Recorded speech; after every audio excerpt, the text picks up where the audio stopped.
মা যাও তো, এখন কানের কাছে ঘেন ঘেন করবা না। বাবার পছন্দের পাত্র দেখতে আমি যাইতে পারবো না। সপ্তাহে একটা দিন ছুটি পাইছি, এখন বলে যেতে পারবো পাত্র দেখতে। তো শোন, কাল সকাল 11টায় তুই নাজিমের সাথে দেখা করবি। তোর মোবাইলে আমি ওর নাম্বার টেক্সট করে দিয়েছি, ওকে ফোন দিলেও বলবে কোথায় দেখা করবি। বাবা কালকে আমার ছুটি। আরে সেই জন্যই তো দেখা করবি, যাতে করে তোর অফিস নষ্ট না হয়। বাবা অন্তত একটা ছবি দাও ছেলের। আরে কালকে তো সরাসরি দেখা হচ্ছে, ছবি দিয়ে কি করবি? আসল দ্বিতীয়বার তোর মুখে কোনো কথা আমি শুনতে চাই না। এ বাবা চলো। What is this? আপনি কি ব্যাপার? আমি আগে উঠেছি, এখন আপনি উঠে বসলেন কেন? মানে কি? আমি আপনার আগে উঠেছি। এই বাবা তুমি দেখেছো না কে আগে উঠেছে? যে টাকা বেশি দেবে সে আগে উঠছে। আমি দিব, আমি বাড়াই দিব। আমি আগে বসেছি, প্লিজ আপনি নামেন প্লিজ। আচ্ছা আমি মানলাম, আমার একটা জায়গায় পৌঁছতে হবে, আমার কোনো দেরি হয়, আমার একটু বড় হসপিটাল যেতে।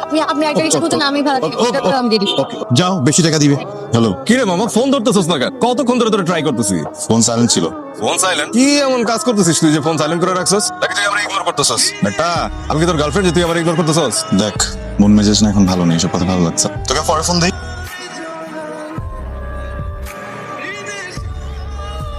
Sorry sorry sorry sorry sorry sorry sorry sorry sorry I am extremely sorry.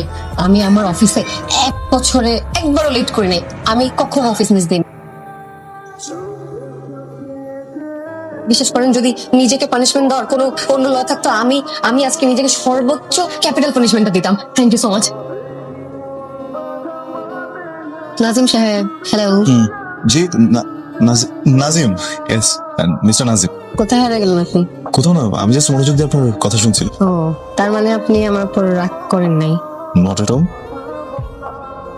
আপনি আমার বাবার কাছে নালিশ করবেন না তো? না, আপনার কি কোনো কারণে আমাকে বাচ্চা মনে হয়?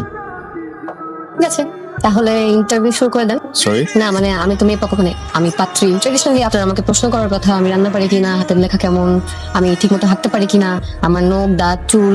শুরু কর। ফুচকা খাওয়ার সময় মিষ্টি টক খান নাকি টক টক?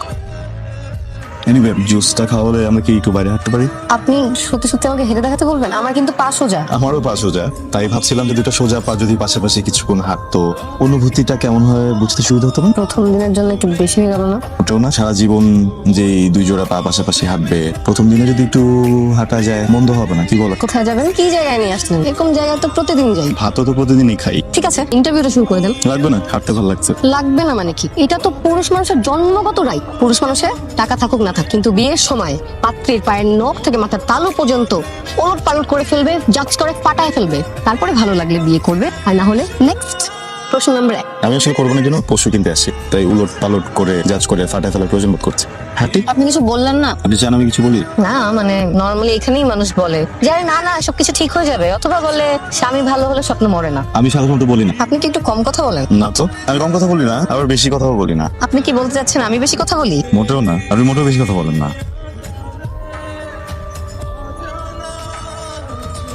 আপনি তখন আমাকে একটা প্রশ্ন করছিলেন কি প্রশ্ন? যে আমার ফুচকায় টক টক পছন্দ নাকি মিষ্টি টক পছন্দ। মিষ্টি টক খেলে কি হয়? একজন নারী যখন মিষ্টি টক খায় তখন বুঝে নিবে পরিপূর্ণ নারী না।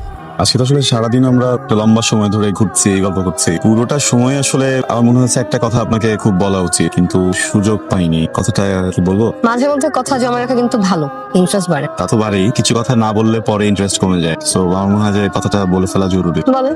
আপনি যে কারণে রেস্টুরেন্টে এসেছেন, সরি একটা ফোন ধরতে হতো না। না না স্যার। হ্যালো, কি? কখন? কোন হসপিটালে? আমি আসতেছি এখনই রওনা দিচ্ছি। সিরিয়াস কিছু? হ্যাঁ, আমার ইমার্জেন্সি হসপিটালে যেতে হবে। আপনাকে তো নামানোর কথা ছিল। আমি একা চলাচল করে কমফোর্টেবল, আপনি যান, সমস্যা নেই। Thank you very much. I am really sorry. কে রে, কোথায় ছিলি তুই? কোথায় ছিলাম মানে আমাদের পছন্দের ছেলের সাথেই তো ছিলাম। বাবা মার সামনে মিথ্যে কথা বলতে তোর লজ্জা করছে না? মানে কি বলতে চাচ্ছ তোমরা? আমরা বলতে চাচ্ছি, আমরা আসলে তোমাকে সুশিক্ষায় শিক্ষিত করতে পারিনি। কি আশ্চর্য, তোমরা আমার সাথে এমন করতেছো কেন? কেন বলছি বুঝতে পারছিস না? না। নাদিম তোর জন্য রেস্টুরেন্ট অপেক্ষা করেছে, তুই সেখানে যাসনি। হোয়াট? আমি নাদিমকে অনেক কষ্ট করে বুঝিয়ে শুনিয়ে রাজি করেছি। আর আসবে, ওর সাথে ভালো ব্যবহার করবে। যদি কোনো উল্টাপাল্টা করো আমি ভুলে যাব তুমি আমার মেয়ে। আমি তোর কাছে এটা আশা মা, তাহলে তো ইনজুর্ড না? না। ব্যথা বাস কিচ্ছু হয়নি? না। হাসপাতালে আসে না তো করছিস কেন? আর ওটা কি হয়েছে জানো? আমি একটা বাইক দিয়ে প্রাডো গাড়িতে লাগাই দিছি। আমি দোস্ত ডরে আমার যে অবস্থা হয়েছে তুই চিন্তা করে দেখ। এমন একটা অবস্থা, মনে কর যে আমি মাইরও খাইতে পারি, তার উপর আবার জরিমানাও আমার দেওয়া লাগতে পারে। এমন সময় আল্লাহর কি রহমত, হঠাৎ করে আমি বমি করে দিলাম। এখন প্রাডো গাড়ির মালিক মনে করছে কি আমি মনে সিরিয়াস, আল্লাহ হর গাড়ি দিয়ে আমার হাসপাতালে নামাই দিয়ে গেছে। শোন না, আরো 5,000 টাকা দিয়েছিল গাড়ি সারানোর লেগে। এই ভন্ডামি লজ্জা লাগে না? আমার ব্যাপারে কথা বল। তুই আজকে সারাদিন একটা মেয়ের সাথে ঘুরলি ফিরলি, আইসক্রিম খাইলি, ফুচকা খাইলি, কিন্তু তুই মেয়েটারে চিনোস? মেয়েটার নাম জিজ্ঞেস করছোস? না। Phone number? না। ঠিকানা?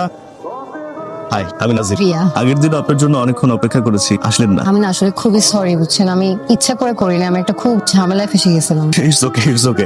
আমি কিছুই মনে করিনি। অ্যাকচুয়ালি এইসব ব্যাপারে আমি খুবই আন্ডারস্ট্যান্ড। লাস্ট ইয়ারে আমি সিঙ্গাপুরে গিয়েছিলাম কাজে, এর আগে দুবাই। আমার প্রমোশন হয়েছে লাস্ট মান্থে। আরেকটা কথা বলি, আমি কিন্তু খেতে খুব একটা পছন্দ করি না, মানে বাইরের খাবার আর কি। বাসায় রান্না করা খাবার ছাড়া আমার আবার মুখে রোচে না। বাই দ্য ওয়ে, আপনি রান্না করতে পারেন? জি। রান্না? রান্না তো পারি, কিন্তু আপনি খেতে পারবেন নাকি সেটা আমি জানি না। সিরিয়াসলি তুই ছেলেটার নামও জানিস না? আমি নাম জানতে যাবো কিভাবে? আমি তো নাথিং জেনে দেখা করতে গেলাম ওর সাথে। কিন্তু তুই তো নাম্বারটা নিতে পারতি। ফোনে কথা বলে গেছি, দেখা করতে নাম্বার চাইতে যাবো কেন? এখন কি করবি তাহলে? কি আর করবো, বাবার পছন্দের ছেলেকে বিয়ে করে ফেলবো। ওই ছেলেটা কেমন? ভালোই, ভদ্র, প্রতিষ্ঠিত। তুই তোর মনটাকে আগে ঠিক কর। এটা বিয়ের ব্যাপার, সারা জীবনের ব্যাপার। এখানে ভুল করলে তো তোর জীবনটা শেষ হয়ে যাবে না। কি করব আমি? একটা ছেলে যার নাম ঠিকানা কিচ্ছু জানি না, ওর জন্য অপেক্ষা করবো? মা শোন, মা? ওরা তো জানতে চেয়েছে এখন তোর বাবা কি বলবে। কি বলবে? মা শোন না, আরে নাজিমের বাবা তোর বাবার ভালো বোন, পরিবারও খুব ভালো, চেনা যা। ওর সাথে বিয়ে হলে না তুই খুব সুখী হবি। নাজিমের বাবা ফোন করেছি, ওরা আগামী সপ্তাহে এনগেজমেন্টটা সেরে ফেলতে চায়। সেটা তো ভালো কথা। এই তুই কি বলিস? দেখো তোমাদের যেটা ভালো মনে হয়। কিরে তুই ঘুমাবি না? কালকে তোর এনগেজমেন্ট, তোর তো খুশি থাকার কথা, তোর মন খারাপ মনে হচ্ছে। দেখ, সকালে উঠে যদি তোর মনে হয় কিছু ভুল করতেছিস তাহলে তুই থামিস। তুই কোনো কথা বলিস না, আমি কথা বলি না। আমরা টিভি অফিসার, আপনার এখানে আমরা ইনভেস্টিগেশন আস, আমার সাথে কোঅপারেট করুন। বাংলাদেশের পুলিশ প্রশাসনের এখনো এত খারাপ অবস্থা হয়নি যে আপনার মতো কাউকে ডিবিতে রাখবে। মার কি এর দোকানে খাবে নাকি থানায় গিয়ে খাবে? ভাইয়া আমি সরি, ফ্রেন্ড আমার, মানে ও মানুষ খারাপ না, সব জায়গায় একটু মজা করে বেশি। প্লিজ আপনি, আমি আপনাদের কাস্টমার হয়ে এসেছিলাম কয়েকদিন আগে, তো আমার সাথে একজন মানুষ ছিলেন। সামহাও ওই কন্ট্যাক্ট নাম্বারটা আমরা এক্সচেঞ্জ করতে ভুলে গেছি। দিস ইজ ভেরি ইম্পর্টেন্ট, জীবন মরণ না হলে আসলে আমি এভাবে আসতাম না। শুধুমাত্র যদি একটু আপনাদের সিসিটিভিটা চেক করে আমাকে। কথা দিয়ে মানুষের বন্ধু হওয়া যায় আর শত্রু হওয়া যায়। আপনাকে দেখে ভদ্রলোক মনে হচ্ছে, তাই দিচ্ছে। 4 তারিখ বিকেলের দিকে ভাই, হ্যাঁ এটা একটু জুম করে না ভাই, ওয়ালেট বের করেছিল একবার, জাস্ট একটা ছবি তুলে নিই ছোট করে। দাঁড়ালি কেন? চল, কি বলবো যে? যা সত্যি তাই বলবি। আচ্ছা তবে আমি গিয়ে বললাম, তো সে যদি না চায় তখন? দোস্ত তুই যদি এখন না যাস তাহলে এই দায়ভার সারা জীবন আমার বয়ে বেড়াতে হয়। চল, আমি আছি তোর সাথে। আমার কলিগরা বল, আই এম রিয়েল উইনার, 1 বছরে 2টো প্রমোশন বাগিয়েছি। এক্সকিউজ মি, আসসালামু আলাইকুম, আমার নাম রায়হান। আমি আসলে একটা, একদম ঠিক করেছেন, আপনার জায়গায় আমি হলো এটাই করতাম। আমার কোনো অধিকার নেই আপনার অনুভূতি নিয়ে ভাবে খেলার। আসলে ওই দিন যখন আপনি এসেছিলেন রেস্টুরেন্টে, এসে আমার সাথে কথা বলা শুরু করলেন, তখনই আমার বলা উচিত ছিল অনেক। আঙ্কেল আসলে এইভাবে হুট করে এরকম একটা সময় চলে আসে অনেক বড় ধৃষ্টতা, কিন্তু মাঝে মধ্যে ছোটখাটো বেয়াদবি করা যায়। সেই বেয়াদবিতে যদি একটা জীবন বেঁচে যায়। আমি আসলে আঙ্কেল আমার নিজের জীবন বাঁচাতে চলে এসেছি, একটু দেরি করে ফেলেছি, কিন্তু খুব বেশি দেরি হতে বা করিনি। আঙ্কেল আপনি কিন্তু বারবার আমার বাবা মাকে ইউএসএ থেকে আসতে বলেছিলেন, আমি কিন্তু বলেছিলাম আব্বা মা অসুস্থ। অ্যাকচুয়ালি মিথ্যা বলেছিলাম আঙ্কেল। আঙ্কেল আমি কিন্তু 2টা প্রমোশন এমনি পাইনি। হ্যাঁ অ্যাকচুয়ালি আজকাল ইদানিং দেখা যায় কি আঙ্কেল, যে এঙ্গেজমেন্ট গুলোতে নানান ঝামেলা হয়, দেখা যাচ্ছে যার সঙ্গে এঙ্গেজমেন্ট সে অন্য জায়গায় এঙ্গেজ। আর আপনাকে অনেক ধন্যবাদ ব্রাদার, সময় মতো এসে পড়েছেন। আপনি যদি সময় মতো আসতেন আমি তো ফেসে যেতাম। আর আমিও আমার মেয়েকে তোমার সাথে বিয়ে দিয়ে ফেসে যেতাম। রিয়া তুই কি বলতো, তুই একবারের জন্য হলেও তো আমাকে বলতে পারতি। কি করে বলবে? তুমি কখনো ওর কথা শুনেছ? আমাদের কথা শুনে? আমি আমার মেয়েকে শাসন করে বড় করেছি, কারণ এই সমাজে নরম মানুষের কোনো দাম নেই। আমি ওকে স্বাধীনতা দিয়েছি, আমি বাবা হিসেবে চেয়েছি ও স্বাধীন চেতা হোক। আঙ্কেল 2টা প্রমোশন আমি এমনি পাইনি আঙ্কেল, ঠিক আছে? আসি আঙ্কেল। হ্যাঁ, আপনার পরিচিত কোনো ভালো ডেন্টিস্ট আছে? ডেন্টিস্ট? আমি তো জানতাম মানুষ প্রেমে পড়লে হার্ট দুর্বল হয়, আপনি ডেন্টিস্ট খুঁজতেছেন কেন? আশেপাশে আসলে গতকাল গালটা অনুরোধ ছেড়ে দিচ্ছে না, আসলে বাবা হাতের কি জোর, তার নড়ে গেছে আমার।